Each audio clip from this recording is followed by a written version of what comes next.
Мы на волне 101,3 FM, радио «Россия, Ингушетия». И день, уважаемые радиослушатели. Хотелось бы повторно напомнить вам номер нашего телефона 22 41 34 и код города Назрань 88732. Ну, также можете позвонить по номеру 8 928 714 77 98. Обязательно звоните нам, пишите, задавайте свои вопросы, ну а мы постараемся на них ответить. Итак, мы начнем наше интервью. Разрешите представить нашего гостя Батыра Тачиева, руководителя ингушского УФАС России. Добрый день. Добрый день, салам алейкум. Итак, наша тема – нарушение закона о защите конкуренции органами власти. Конкуренция – это естественное, необходимое условие существования экономики. Ее защита – одна из самых основных задач государства. Батыр, раскройте нам, пожалуйста, это понятие. Что значит защита прав конкуренции? Или же просто конкуренция? Конкуренция – это в классическом определении, это соперничество двух хозяйствующих субъектов, которые работают на одном товарном рынке, если коротко.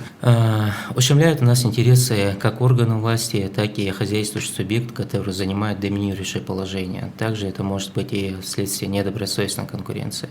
Если раскрывать понятие со стороны органов власти, как органы власти могут нарушать конкуренцию. Так, допустим, вы идете брать какую-то лицензию, и вам тот же орган власти затягивает сроки, дополнительные требования вам какие-то навязывает. Либо вы идете, хотите взять акт застройки, либо разрешение на строительство, любой, в принципе, разрешительный документ, который существует у нас сегодня в правовом поле. И если вы хотите его взять, и вам какой-то из чиновников, не совсем честный, хочет затягивать либо в каких-то интересов для себя, либо просто чтобы вам помешать, либо еще для каких-то целей, либо из-за незнания закона, в принципе, такое тоже бывает, либо я работать не хочет. Тогда можете обратиться к нам, мы возбуждаем дело в отношении этого органа власти и даем предписание, чтобы если это дополнительное незаконное требование в отношении вас, чтобы эти требования не убрали, если это затягивание сроков, то чтобы незамедлительно вам выдали какой-либо из ответов, либо вы подпадаете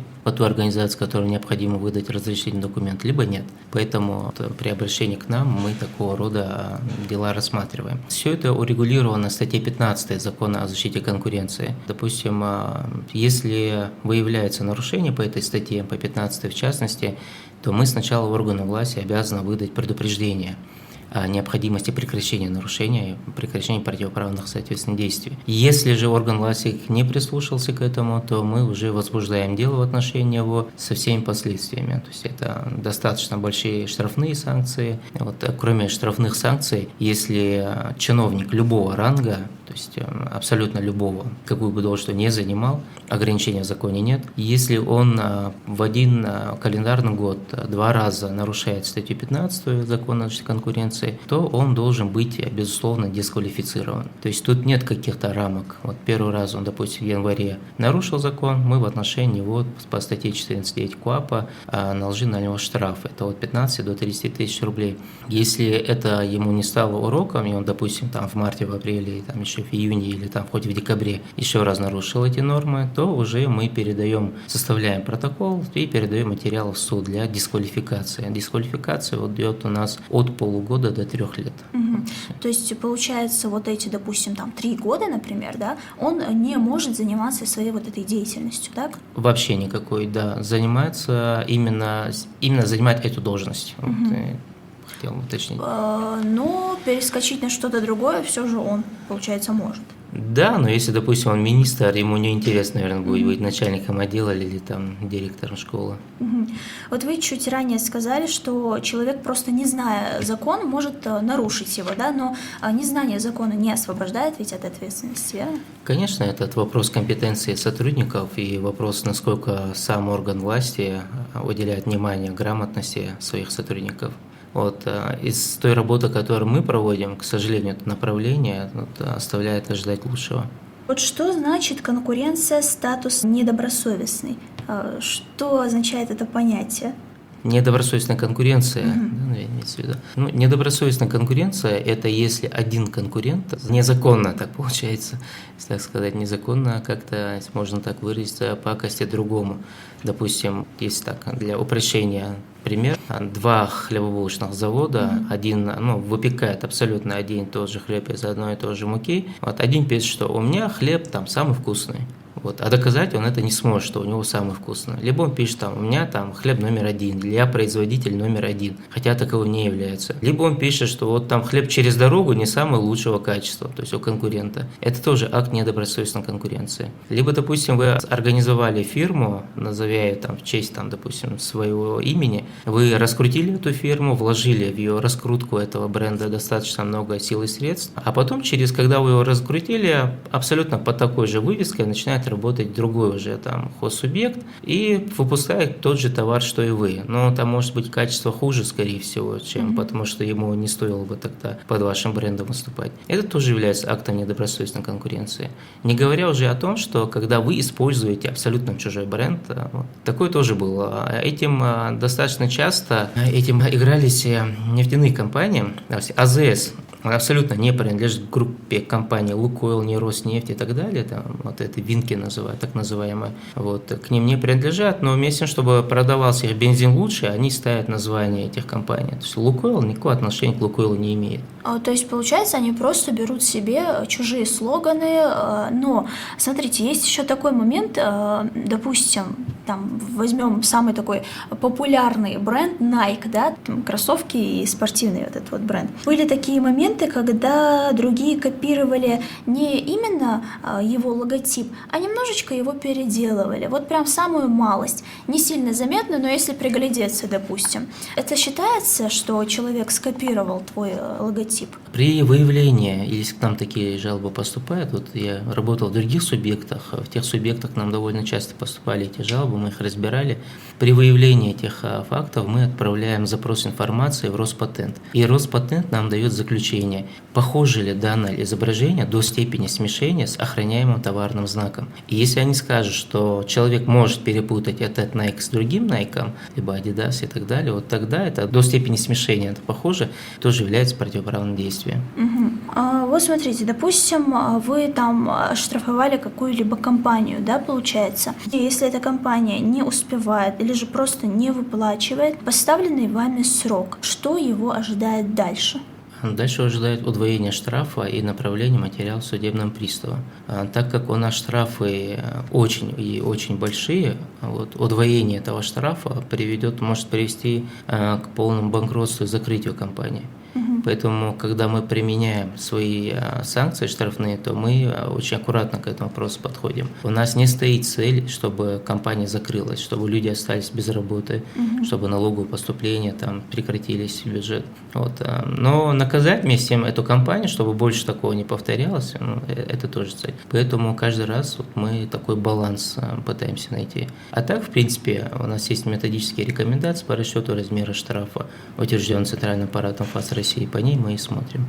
А кто у вас чаще всего подает жалобы? Бывают ли у вас жалобы, например, там, от простого народа? Или же обязательно от каких-то крупных фирм? От простого народа, к сожалению, в силу нашего менталитета, жалоб к нам не поступает, но вместе с тем это все выкладывается анонимно в интернет, и говорят, вот, беспредел, почему не досматривает. В вопросе, почему не досматривает, допустим, относительно нашего ведомства, у нас всего 11 человек, и это на 18 направлений деятельности.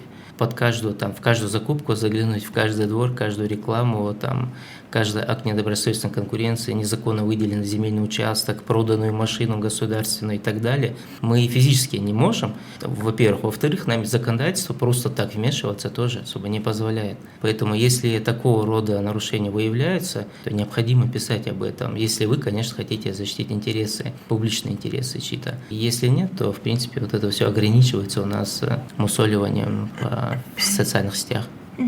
Вот вы сказали о незаконной продаже участков земель, да, допустим, я хочу купить себе участок земли, да, к примеру, и мне его кто-то продал незаконно, а к нему это вообще не относилось. Получается, меня сегодня обманули, да, то есть я могу обратиться в УФАС с этим вопросом, да, что мне незаконно продали и так далее, да, что этот человек не относился к этому участку.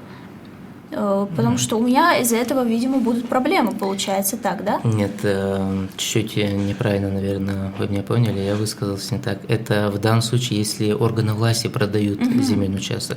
Если физлицу, то это не наша компетенция, это, скорее всего, органы правопорядка.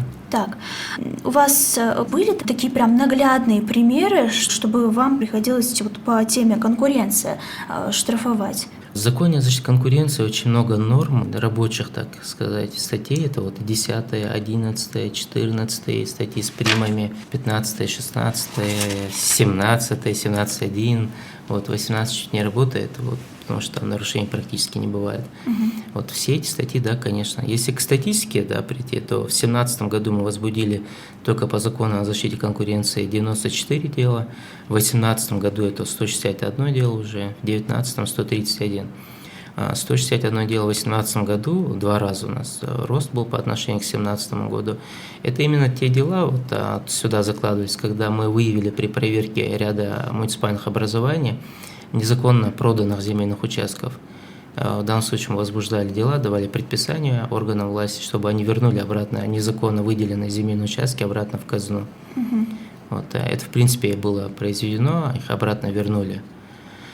Но еще вопрос в чем, если публичное правообразование выставляет на торги земельные участки либо иное другое имущество, крайне мало наших жителей, которые участвуют в этих торгах. Обычно, если они подают заявки, к ним приходят, звонят и говорят: у меня уже есть некая договоренность к этому земельному участку там, с каким-то из чиновников, либо мой там прадед там колышко забил и забетонировал этот земельный участок. И в силу чего, из-за нашей ментальности, люди если даже подали заявку, они ее отзывают. Поэтому эти проектовано крайне низкое участие наших жителей в этих закупках. Единственный выход – это перевести эти закупки в электронный вид, точно в таком же порядке, как и вот сегодня закон о госзакупках это регламентирует, чтобы никто, в том числе и там главы муниципальных образований, министры и так далее, не видели, кто подал заявку, кто за этим скрывается и так далее, вплоть до объявления победителя. Вот тогда перестанут ходить друг к другу, какие-то угрозы, либо подкуп, либо шантаж и так далее применять. Поэтому в чем это плохо для обычного человека? Да, вот, допустим, может кто-то сейчас нас слушает и говорит: я земельный участок покупать не собирался, пусть продают как хотят. Плохо в чем? Допустим, мы жители города Н Республики Ингушетия, не буду